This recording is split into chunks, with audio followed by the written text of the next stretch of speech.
Football fans, fellow Gooners, welcome to the June 26th edition of this Uncensored Arsenal live stream. And I have Blackburn George and Ehab with me.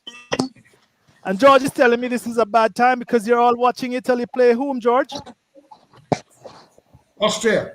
Austria. Oh, well, the only guy on Austria is the guy who plays for Munich. They have a decent team, actually. Because we played them in the Europa League, and that team we played was pathetic. They're a bunch of farmers. But guys, today, so good to see you. I want to thank you. I don't see a soul. Well, I have 4 people live. Well, another. But guys, you are doing well. You know, we started off small. And I want to tell you, George and Ehab, though we started small, you know, the amount of subscribers are growing, so we're still small, but a little bit more than small. And I have 6 people live. I want to see their names, and I want to big them up in a few. But today we are going to be discussing the sacking of Steve Bould, who's been with the club for 33 years. He won the knockout competition for the under-18s in 2009, I think, in 2008. He was with the club as a player. He was with George Graham's team. They did the double. He was also in his did a year with Wenger. He was the assistant coach to Wenger after Pat Rice left. He was the only member of staff who was any connection with the past, to George Graham and beyond.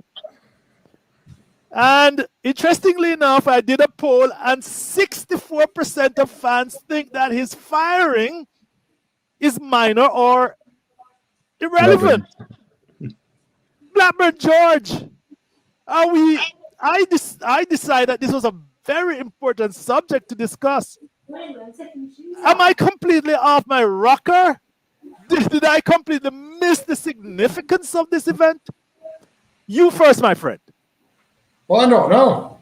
So I'm going to wait till I hear what you two have to say, because I don't know any facts. All I know is he's left. Now, why he's left exactly is open to speculation. So we can frame this any way we want, depending on. Are you sure? Yeah, I left it open for you. I mean, what I'm saying is, was he sacked? Was he pushed out? Did he want to go? We don't know. On the face of it, if you want to assume the worst, you assume that they want to get rid of any link to Arsene Wenger, and they want to have a complete new regime in.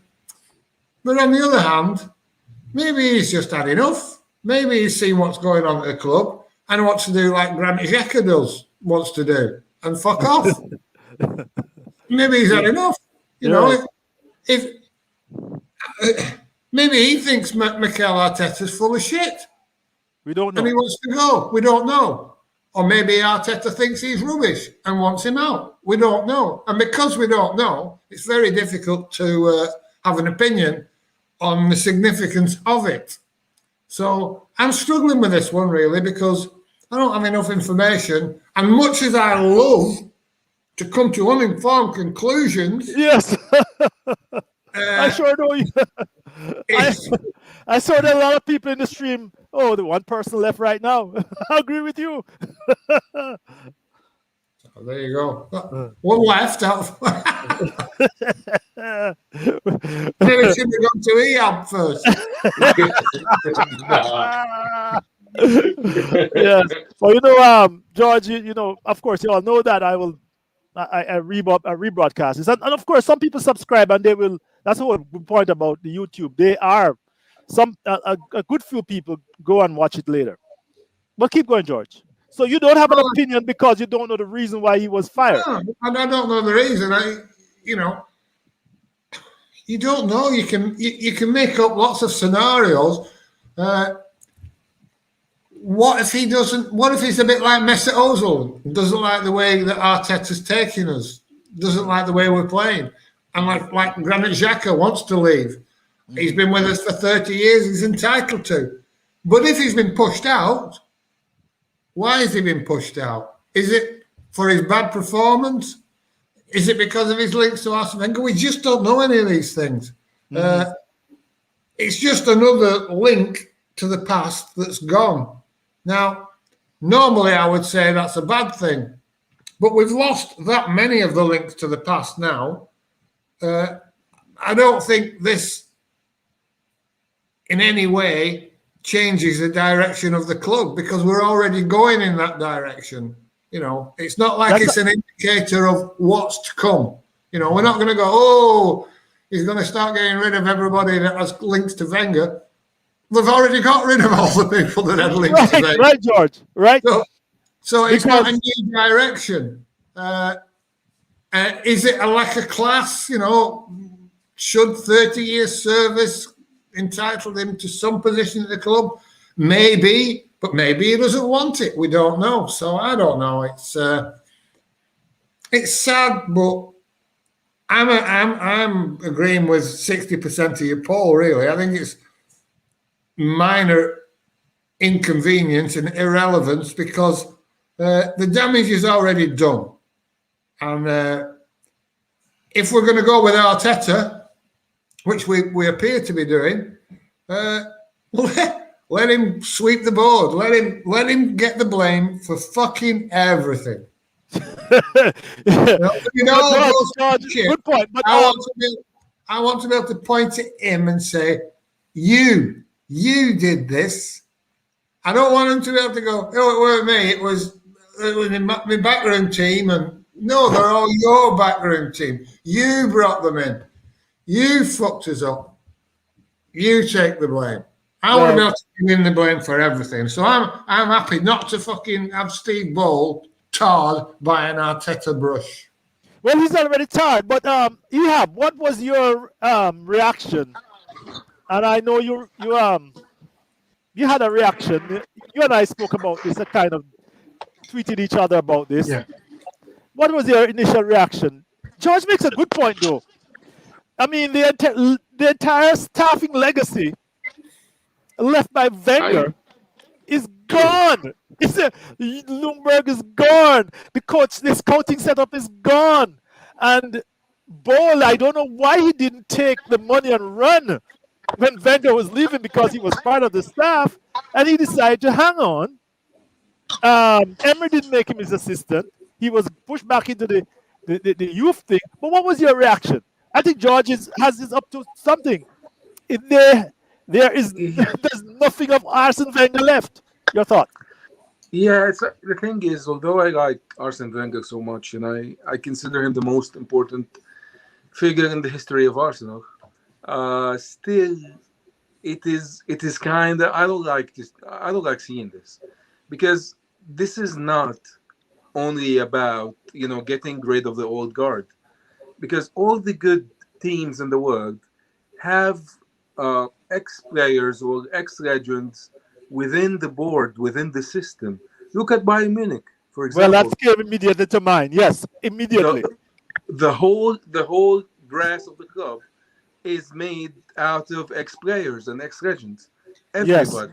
Yes. Everybody at Munich. Yes. Yeah. And you can see it at Real Madrid with Emilio Butragueño. And Real Madrid is run by a mafia boss, and he kept the legends. Look how I mean, if a freaking guy who launders money for the mafia, which is Florentino Perez's original job, has kept everybody in place. He kept Emilio Butragueño. He's kept Zidane, who's played for the club. Yes, correct. He kept all these people. So it's not a good thing. Steve Bould leaving is not a good thing. What people don't know, he's a big part of our history. And I'm not only talking about the years he played. He ran the academy between 2001 to 2000 and when did Pat Rice leave? 2012. Yes, Rice left in 12 because remember the guy from Ireland, the left-footed guy. What's his name? The legend was in charge of the overall youth team, but he was the one who was doing the Young day to day. Brady. Correct. Brady. Brady. Yes, correct. Yeah. So Steve Bould was in charge of those teams for 11 years. The players that has played for him, that have played for him, has changed Arsenal's history. From Cesc Fabregas to Hector Bellerin to Serge Gnabry to Jack Wilshere to Well, Ayobi. don't mention Gnabry here tonight.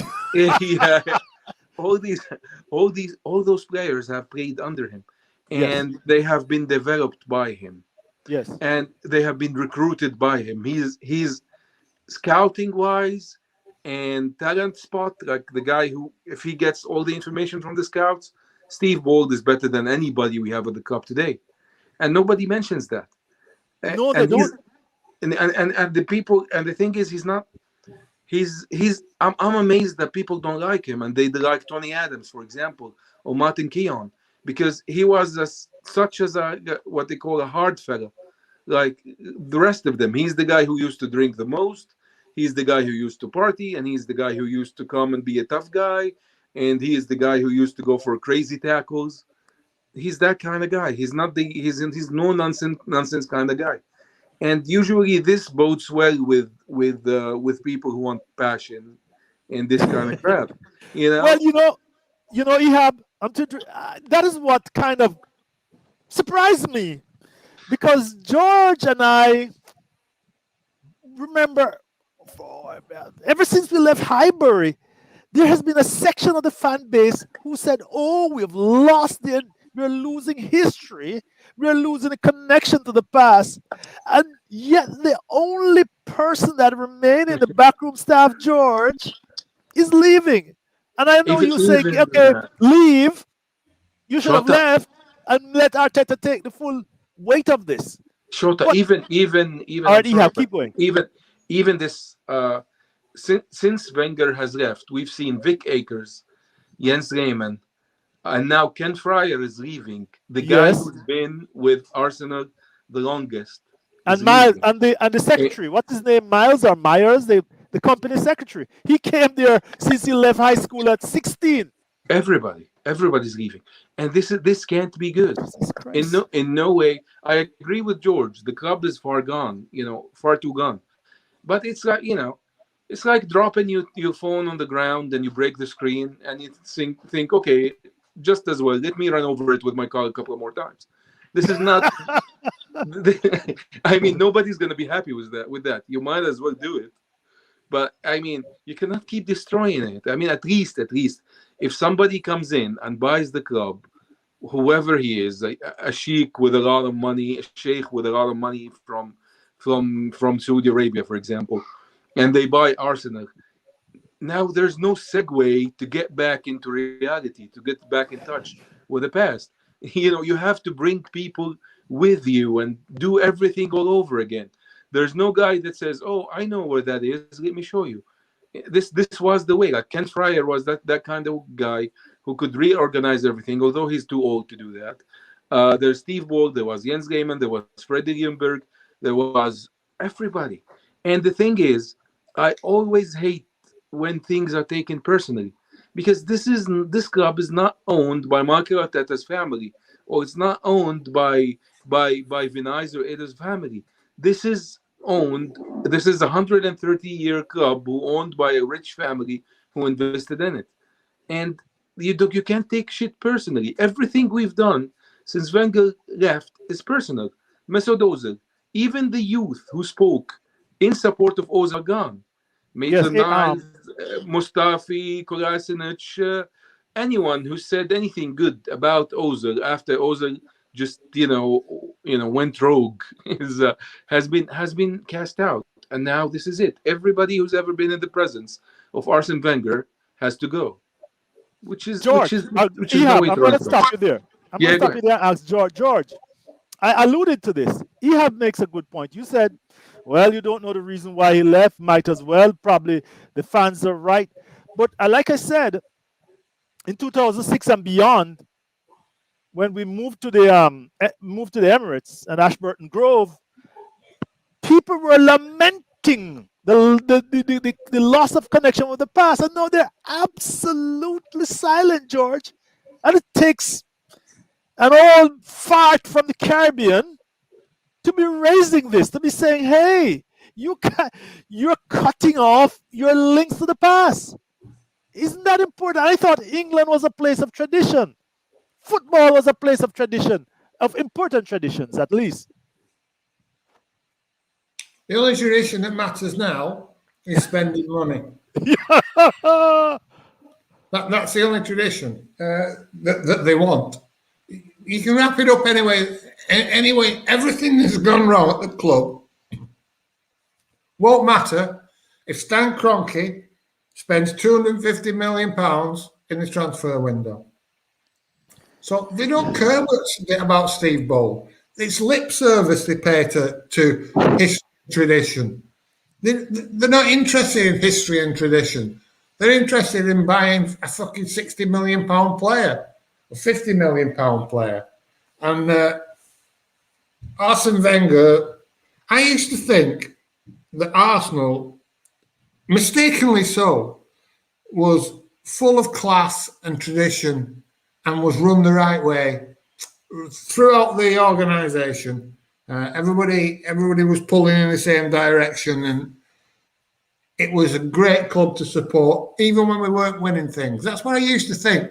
But over these last few years, I've come to realise they weren't all pushing in the same direction. Mm-hmm. Arsene Wenger was pulling them all in that direction. Arsene Wenger was leading the club with his values. It wasn't Arsenal values. It wasn't Arsenal that did things the right way. It was Arsene Wenger that did things the right way. And now they don't do things the right way because Arsene's not there to pull them along. Nobody knows what the right things to do are. Nobody knows. Wow. That, but we used to. He had just kind of slid off. People, while you're, he's coming back on. He's back. I see a few of you. Your magnificent number is now 4. But please post your comments and your questions so I can ask George, because that is the whole thing I'm doing this live, is to get interaction. George and I could do this, or even Ehab on Skype, and just post the audio, which we have done for months. So I'm trying to do something which is more interactive, and I'm trying to slowly build it with the help of George, Ehab, Omi, Biso, Vengarula, Siebes, all these people. We're trying to do something different. This is more interactive. So that's just a segue. But please post your comments and questions, and also subscribe to the channel so we can do this as well as anybody else. All those people who don't care about the values of the club. As George said, they only want 250 million spending. Ehab, the suggestion has been made that Bould is being fired because he came 10th in the PL2. And I did a little research, as I'm sure you saw, that Bould provided 9 under-21 members to the first team last year, especially after the January window when he sent Ozil, Kolasinac, Eamon, Willock, and all those. They were sent asunder. Anybody who had a word good to say about Mesut Ozil was sent and exiled from the club, literally to Siberia. And Bould's team sent 9 under-21s to the first team to play in the EFL, the Football League, that's what they call it EFL now, to play in the Europa. They filled out the squad, and yet now they're saying that he failed. But Mikel Arteta took us down to 15 during that time, so how come he isn't out on the road? He isn't out in the street like Bould? Come on, give me an answer to that. Isn't this arrant nonsense? Sadly, if they've given Steve Bould the reins of the club after Wenger left and gave him 300 million to spend over 2 years, and waited as long they waited on Arteta, we would be much higher than 8. And that's the sad part. Yeah, Well, he and did take the, he had not to cut you there. He took our our under 21s and under 18s were struggling, and he took them up. I remember vividly, mhm. Jorge Bird, and all those people who used to track everything that's going at Haaland, talking about the improvements he made. George can attest to that. Keep going, my friend. Yeah. Actually, they did. He did do so, but the thing is, what people have to reconsider is, uh, when it comes to the under 23s and under 18s, it's not about the money. It's not about the trophies. Correct. The job of these teams are to supply the main team with already developed talent that's PL ready, and this is the whole thing, and this is what he's done. He's taken players like, I mean, we got relegated, and at the same time we took players like Joe Willock and Bakoy Saka, and Emmett Smith Rowe. Smith We Rowe. took them from we took them from the relegated team, and Reece Nelson and Maitland Niles have come from the team that got relegated. That's not the point. The point is you have to develop. You play there to develop the players, to get them used playing within a system, to get them used to the what used to be called the Arsenal way, and we have those players have this in the blood. You can see them. You can see our youth talking, and they. I'd rather listen to Saka after the game than Aubameyang, Oh, because yeah, he at ducks the least mic when he has a loss. yeah, or whoever is, because he's a balanced individual. He's not very passionate, and the end goes behind this crap, and he doesn't get too angry. He doesn't get too sad when it's time to give an interview to the press. He's a balanced head fella. He's a fantastic kid. Same goes with Joe Willock, and same goes with AMN. We've seen Maitland Niles, shoot penalties, for fuck's sake. This guy could walk up to a penalty at the Champions League final and just have a panenka, or slot it in the corner. Those people are composed. These kids are composed, and this is Didn't what he do that in the on the FA Cup semi-final. FA Cup? Right, right, right, right. I think The either one. semi-final or the Community Shield, one of them. And One of he them, just he just stepped up and bang it in. yeah, and it's against Alisson, Liverpool. He just puts it slowly, and he with a smile on his face, and the kid and these people gained that in the under 21s and under 23s and the under 18s. They had that value that we are the Arsenal, we are the biggest team in the world, we are the classiest team in the world, and this is how we will act as players. And you see, you take a look at Mbappe, You for have me kind of example. breaking up there. Uh, is this okay? Yes, right now. Yeah, I'm saying take a look at Mbappe for the last 10 to 12 months has become a diva. He has become a guy that really doesn't like. He's always angry. The other day he had a saga with Giroud, and it's basically because he was not raised in a youth team with this kind of class. And I don't care how much you composed, 60,000 people chanting your name, and 10 million people on the internet following you and sending you love messages with commentators talking about you, is gonna screw with your head. But our youth players have stayed balanced, and this is what all like Fredrik Ljungberg, Steve Bould. These are the things that they even stated, and this is what we should be looking for, and that's why I don't like the sacking of him. George, um, what did you do? You concur with me? If you're gonna blame Steve Bould for coming 10th in the PL2,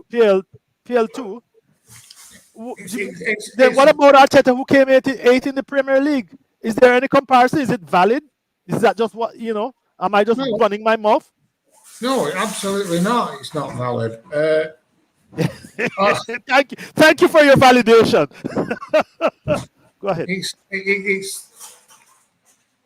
as Ian said, the only thing the youth team has to do is supply players for the first team. Even winning the youth cup, I think Jack Wilshere's team won the youth cup years ago, and of all those players that won the youth cup, only he came through to play in the first team. So winning the youth cup was an irrelevance. Winning the first division of the under-21s, 23s, or whatever they call it, is completely irrelevant if none of them are coming through to play in the first team. As a matter of fact, George, Chelsea wins the youth cup, the youth league all the time, and they sell off everybody. Not one person makes the first 11. Keep going, my friend.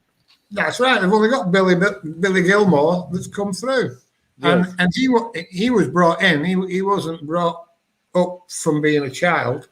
So yeah, what Ehab said is factual. That you only have to bring the players through. The performance in the league or the youth cups is a complete irrelevance. In fact, it's a distraction. If you're concentrating on winning, you're not concentrating on learning.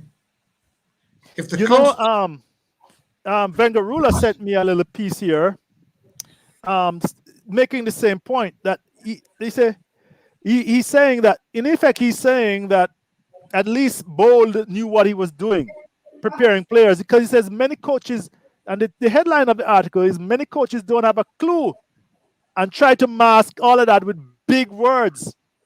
And this guy, Lucasen, nobody knows him, but his job at Arsenal for about 5 or so years was to make coaches better. That was his job, to make coaches better. And I think that, to go back to you, Ehab, Bould at least was not essentially trying to win. He was trying to make the fellas better. And he provided, and this team has ESR. This team has Saka from his squad. Go ahead. And what George has said is completely true. Like, Arteta's trying to win, and he has no idea how to pick a team. And he's messed up. He's devaluated everybody. Yeah. On the other hand, Bould has focused on producing good players. Yeah. What Wenger said in one of the meetings is that I'm going to play a center back who's 20 years old. I might drop a couple of points, but I will get a world-class center back at 24, 25. People won't like that I'm dropping points. And this is what Steve Bould has the same idea. That, he has the same idea that it's okay. I mean, he won the league twice, the Division 1 twice, between 2011 and 2001, 2001, 2011, and he won the FA Cup once in his reign as a coach in the academy. And he doesn't really care about this. He came, what he cares about. I mean, nobody even knows about it. You could ask on Twitter, make a poll. How many trophies did Steve Bould win? And nobody will know. Yeah, but the thing is, he won those. He's a good manager. He's learned under Wenger. And Graham, let's give Graham credit too. Yeah, I mean, actually, Steve Bould was the original CB pairing with Tony Adams, because we have sold Martin Keown to was it to Aston Villa? I don't recall. George must know. He's older than me. we sold Martin Keown to Aston Villa when he was a young guy, and we kept messing with it until we got him from Stoke. Yeah, and we had Lee Dixon from Stoke too. Yes, and we had Lee Dixon, Steve Bould, Tony Adams, and Winterburn, Nigel Winterburn as a right back. Yes. Yeah, and the thing is that he played between, I think it was 87, 88 up until 94. No, he played 1 year at Wenger, and then the next season he went injured. I was surprised when I read that. No. I'm saying under George Graham. Okay, you did. He played 7 years, and then we bought Keown back from Aston Villa. He went from Aston Villa to somewhere else, and we bought him back. And really? And then Keown took his spot next to Adams. So Keown, I think he didn't play under GG. George, you're disputing that. George, your mic. Your mic, George. Steve Bould was always first choice centre back with Tony Adams. They sometimes played in a 3, and Keown was first change. But Steve Bould was always a better player than Martin Keown. Always a better player than Martin Keown. When Martin Keown came in, Keown gets a reputation for standing up to the Dutch guy there with the penalty. What his name is? There was a reason Martin Keown was sold. Yeah, he wasn't as good as that. True, you know. And he came well, back. You know why Martin Keown gets a reputation. It's over that pen and the fact that the Dutch guy that used to play for United, basically.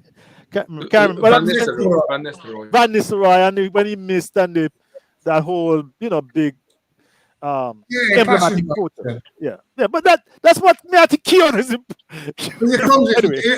He was more clumsy than Mustafi. I'm telling you now.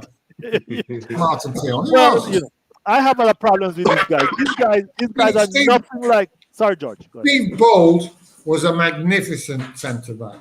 Magnificent centre back. Martin Keown was okay. Steve Bould was magnificent. And he played for Sunderland after an injury when he was 35 years old. It wasn't like, even at 35 years old with an injury, he was the starting centre back for Sunderland. It's not like, even he just retired because I think he retired because he played against Henry a couple of games and he realized how quickly. Yeah. There was one play I remember at Highbury because we didn't see. I was behind the goal and I didn't see Henry coming.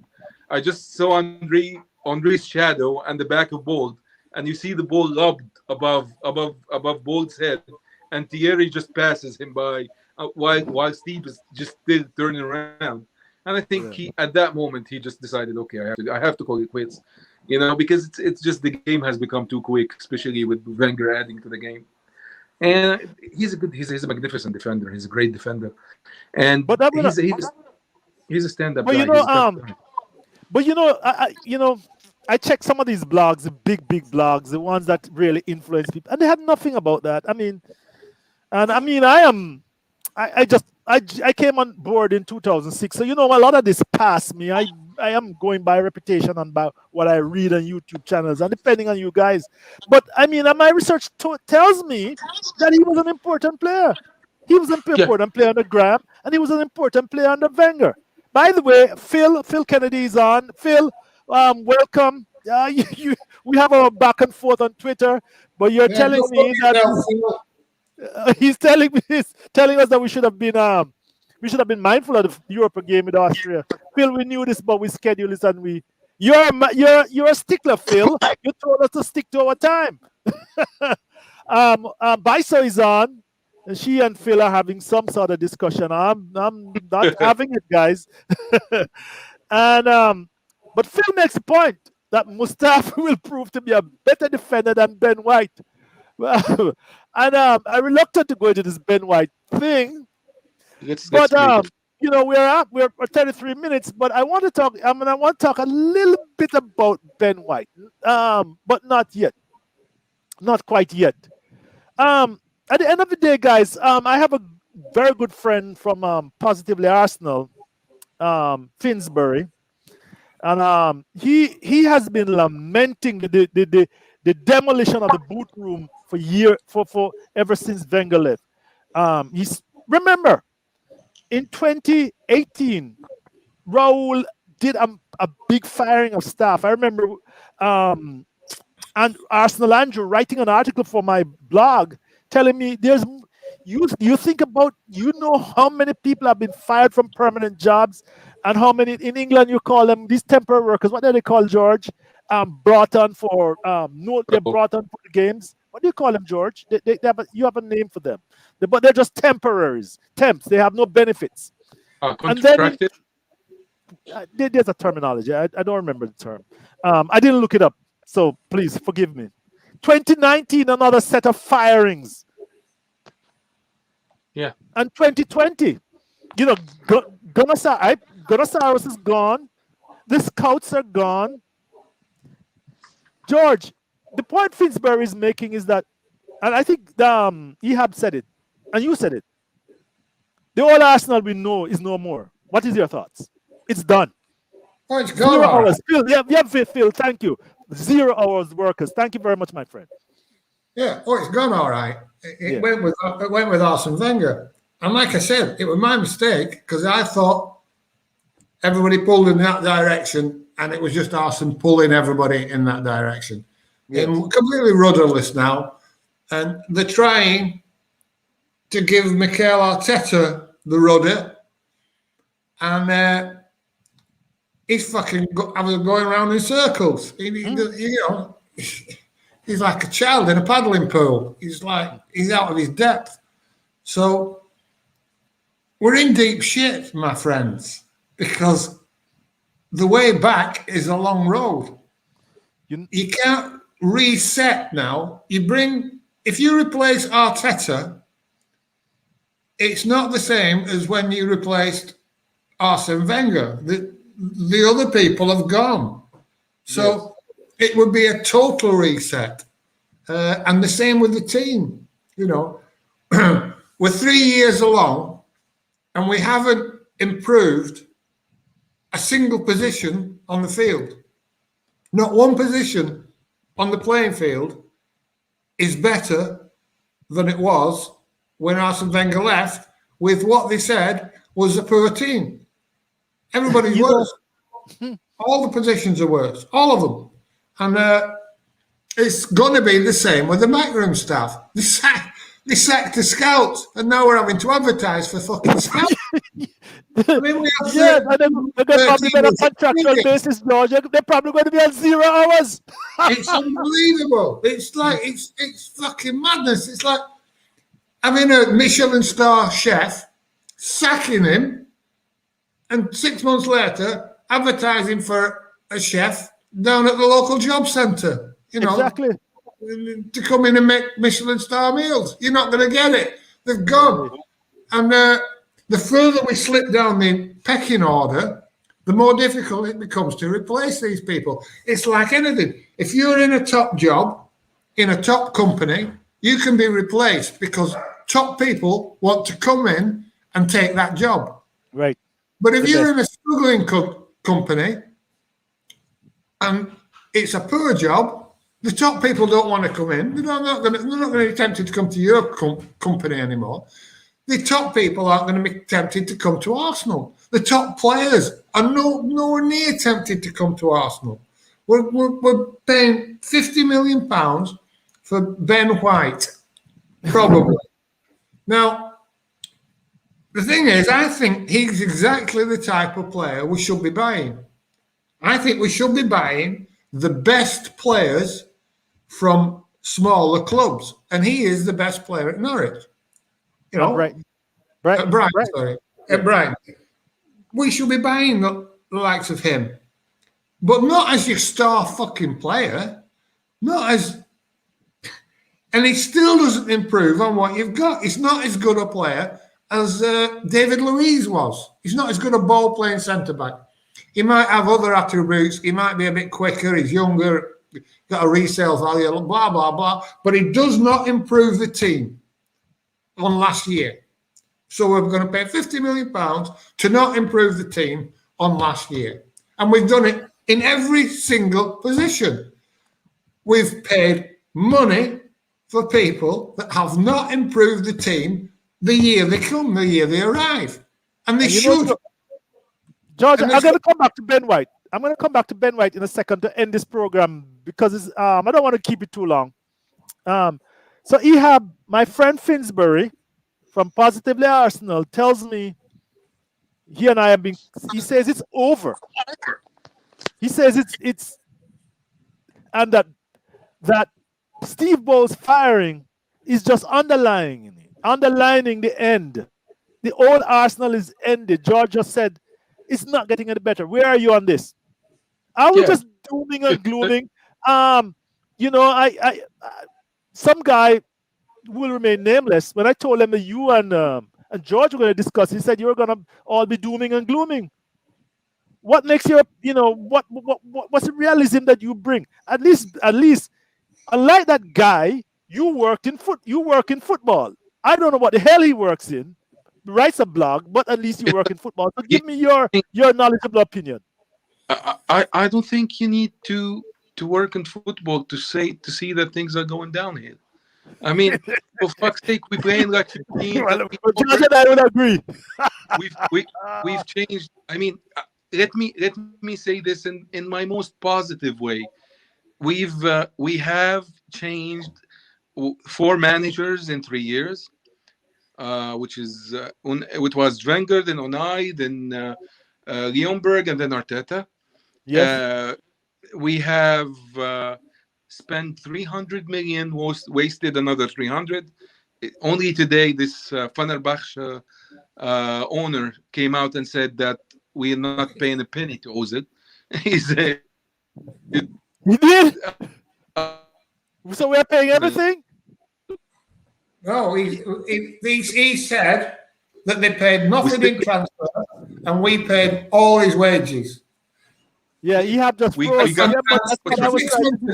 Everybody was saying, what a good job Edu did to get Ozil out and get his wages off the books. And he hadn't done any of those things. Sorry, we probably did the same with Mustafi and Kolasinac. We probably did the same with... The owners of... what's the club name? They gone to second level. Schalke. Schalke.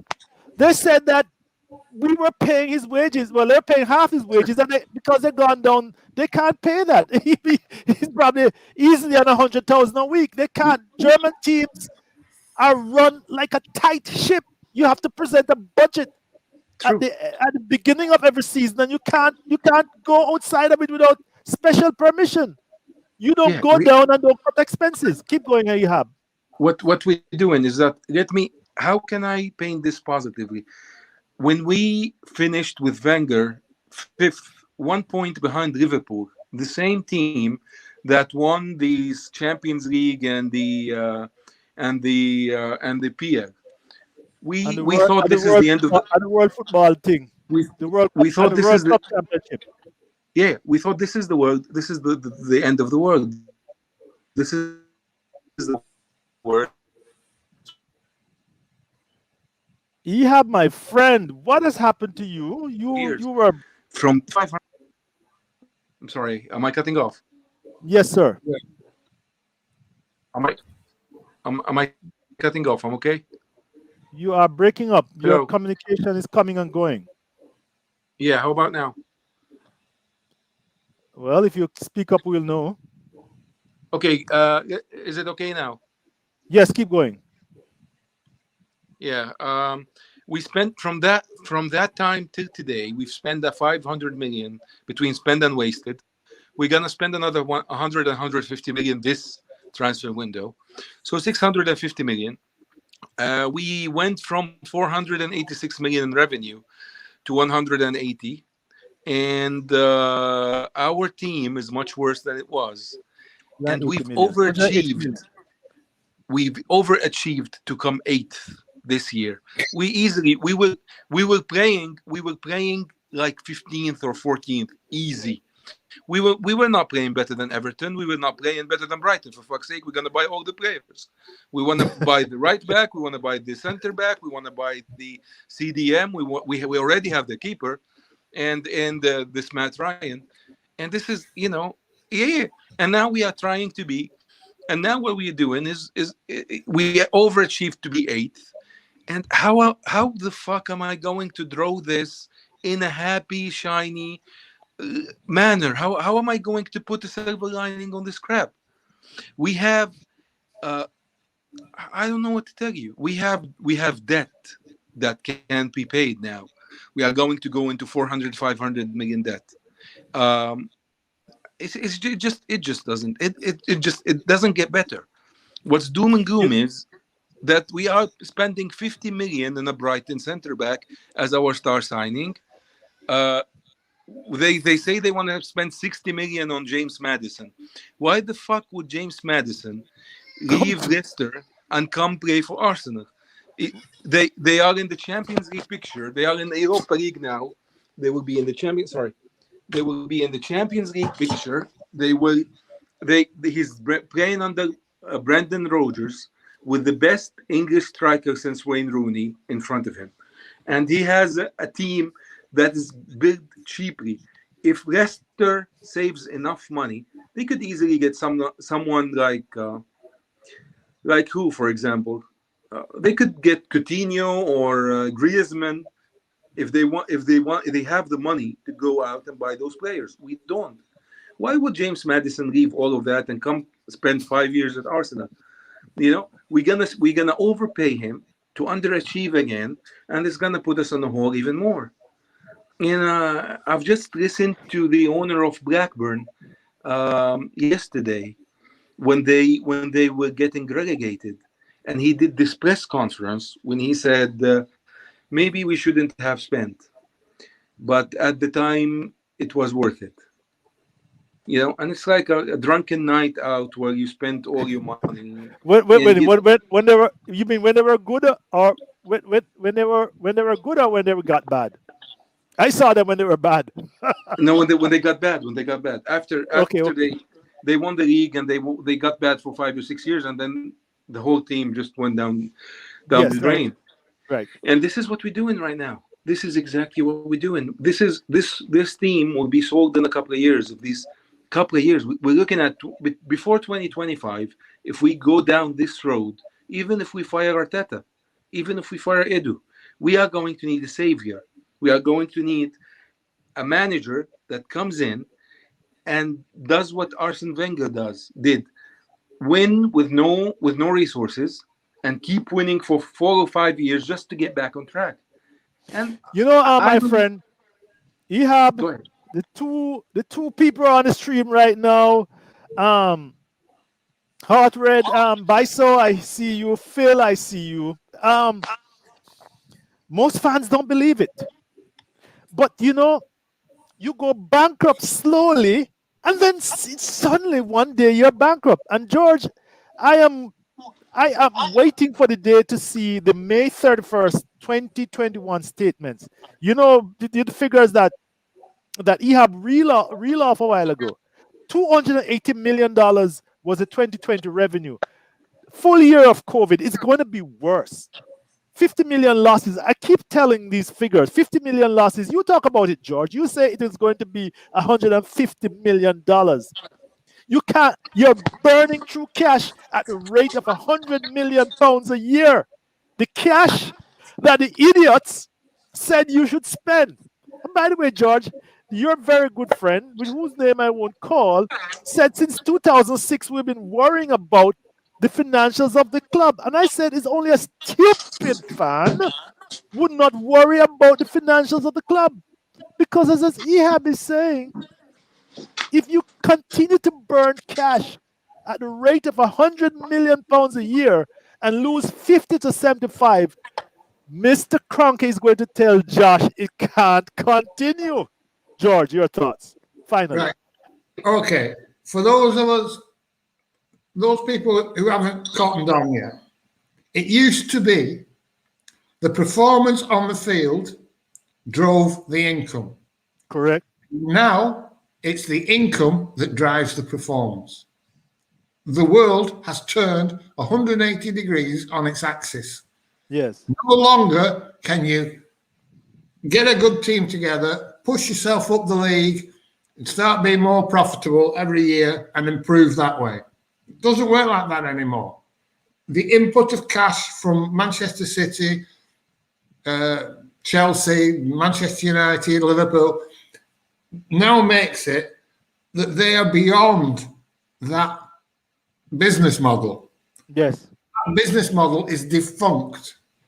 And if we end up in serious debt, it won't be a problem until the debt exceeds the value of the club. But it's a two-way thing here. The debt's going up on one hand exponentially, and the value of the club will be dropping on the other side. Mm-hmm. And somewhere they'll meet in the middle. And at that point, we're in the shit. Because at that point, they will no longer be in a position where they can spend money on any transfers, on any wages. They can do it now because the fallback is they can sell the club and get the money back. Mm-hmm. Once the value of the club equals the debt, we're in shit. And we're getting that point can come in 2 or 3 seasons easily, the way we're going. Anyway, George, anyway, there's a sense of complacency. And we're saying the same thing 2 weeks after, week after week. And we're trying to sound the alarm. I don't want to use this metaphor, but since I'm an American, we're sounding, I'm going to say, I'm like Paul Revere. The English are coming, the English are coming. Don't lose it, George. But, the redcoats are coming. And nobody seems to care. It's just, yet do you think they were like the Cronkies? They was blaming the Cronkies anyway. We discuss that. I want one last issue to raise. Just we can spend a little minute on this because you can't, Arsenal, football is consumed by transfers. I mean, I see Gary Neville almost jizzing himself. I could literally see him jizzing because they're going to spend $100 million on Sancho. And we actually the same mentality at Arsenal. We're going to spend $50 million on Ben White. The question I want, why are we negotiating Ben White so publicly? Why are we putting ourselves in a position where we can't back out of this deal? Didn't we do the same thing last year with Partey? We Partey, and at the end of the day, Atletico just hung on, and we had to pay what they call the payout. What's it called again? The release clause. The release clause. And now, don't you see that we're doing the same thing? We've conducted a public, we've used all these frontmen, these apologists for the club to keep dropping little things to say, oh, the club is showing ambition. Well, are these guys a bunch of amateurs? Why are they doing this, George? Why? And I'll go to Ehab finally. Why are we conducting our business so publicly? Because that's what the fans want. It's fan appeasement. That's all it is. Fan appeasement. They read in the papers that we're spending 50 million on Ben White. Oh, great. We're going in the right direction. And then they'll dream up reasons why Ben White is going to all of a sudden change our team and make us a force to be reckoned with. And keep but Gabriel was supposed to do that, George. Gabriel was supposed to make us a force to be reckoned with. Of course, Gabriel was supposed to do it. Saliba was supposed to do it. Yes. Pepe was supposed to do it. Yes. Partey was supposed to do it. And none of them has made us any better at all. In fact, we're worse in every position, like I said. So it's just to keep the fans happy. And because that's what football is now to the majority of fans, how much you spend.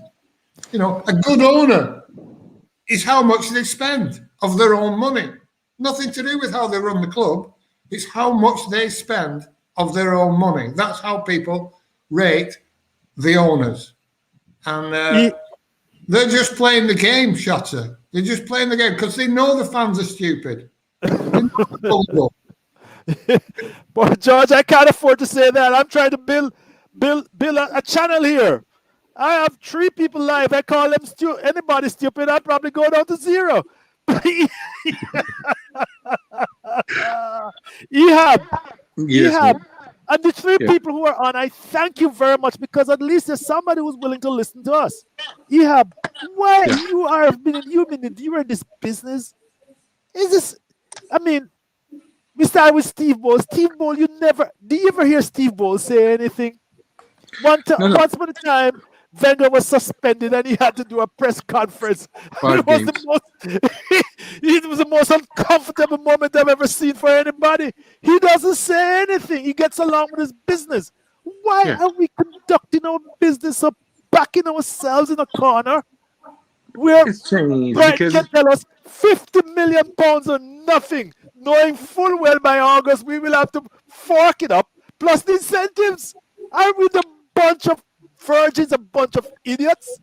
What is Yeah, going yeah. on here? It became a PR game. Now we are dropping down. We are dropping down to the level of IQ that the average fan has, and it's The average it's fan is running really the club now. yeah, it's really low. It's lower than the nation's average, and that's low to start with. So yeah, but you look at these kind of things. We started putting. You remember when Emre came, and we started putting people videos of the training was available online all the time. Yes, yes. Why the fuck is that? I mean, Marcelo Bielsa doesn't even let people in training. He doesn't even let media in training. Why? Absolutely not. Yeah, Then they why start would? writing bullshit about who is playing well and who is not playing well, and who must be selected this week. You Yeah, yeah, and don't do that. all you see are bits and bytes, like 6 seconds, and you see somebody hitting a shot in training, and you're like, oh, he's class. He must start this week, and everybody's Yes. now talking about Reece Nelson has to start in at right wing this week. You've seen him in training; he's doing well, and this is stupid. We've gone to the level of the fans. That's why everybody is discussing our transfer dealings. We are talking about Ben White is a good attacker, a good defender, but 50 million is a lot of money. What And if he what you should can, and if he should do his cruciate in September, you're stuck with him. the thing is, if you have an okay manager, a manager who doesn't add to the team, but is not an obstacle to the team, like Arteta is right now, still is, and hopefully he will learn one day. Uh, if if you have a good manager, whatever you can win with Ben White and Rob Holding and Gabriel, you can win with Gabriel, Rob Holding, and Saliba. You know, the 50 million are just to cover up the inabilities of a manager. Now, those 50 million can they be used elsewhere? If you have 50 million But and we, you have 60 million to spend in Madison, why don't we just keep the fucking money? We've lost 150, and we can put together a team of the guys that we have. but you know, Leno, we sell Leno. You can eat. Ehab, stop right there, Yeah, stop right there. We have a crying need for a cam, a central attacking midfield. yeah, We did some figures showing that we are scoring at a rate of 1.5 goals per game, and we need to be 2 goals per game. yeah. Why? But this is Why this are is we not doing going to this? change. Why are we focusing on defense? I just The, don't get it. we can buy Kevin De Bruyne, Luka Modric, Messi, and who else is a good these days, and keep Emmett Smith Rowe and buy Madison and Mount and start them all together, and we will average 2.1 shots per game.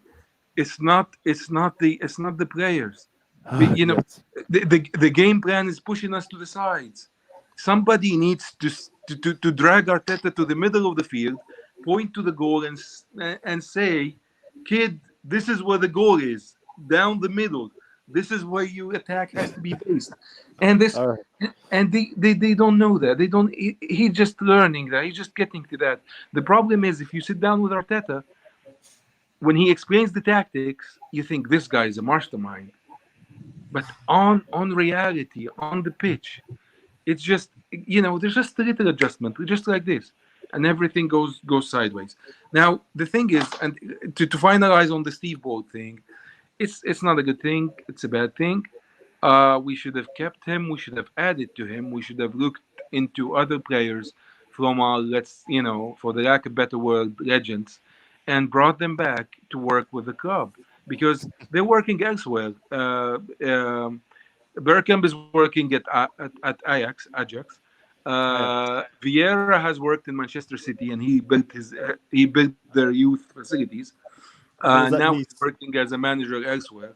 Yeah. Thierry Henry is the assistant manager to the Belgian team, and you can put those players together and start something in the boardroom that does something. Matthew Flamini runs a 900 million company.